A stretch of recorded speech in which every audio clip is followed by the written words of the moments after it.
โครงการเคลื่อนไฟฟ้าน้ำหมู่หนึ่งตั้งอยู่ที่เมืองมอกแขวงเสียงขวางกำลังติดตั้ง60 เมกะวัตต์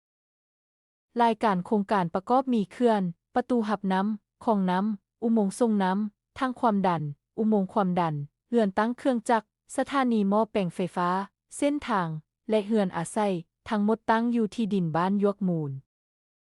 ส่วนใหญ่โครงการแม่นใต้ดินเส้นอุโมงค์คลองน้ำในสถานที่ที่ยากที่จะปลูกฝังเส้นเขื่อนทางความดันเรือนตั้งเครื่องจักรและสถานีหม้อแปลงไฟฟ้า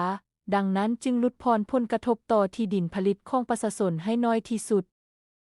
ตั้งอยู่แม่น้ำน้ำโม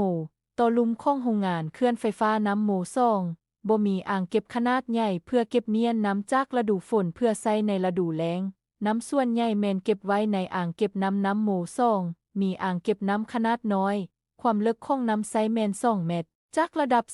428 เมตรหาระดับ430 เมตรเอกสารการออกแบบพื้นฐานได้รับการอนุมัติจากกลุ่มปลอดภัยของอุตสาหกรรมพลังงานของกระทรวงพลังงานและบ่แฮในวันที่14 มีนาคม 2025ข้อมูลหลักของอ่างเก็บน้ำแมนระดับน้ำสูงสุดความเป็นไปได้500 ปี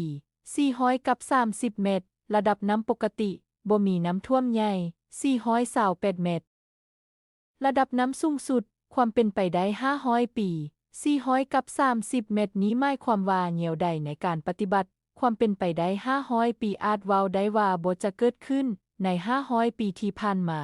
บ่เคยมีระดับน้ำท่วมสูงแบบนี้มาก่อน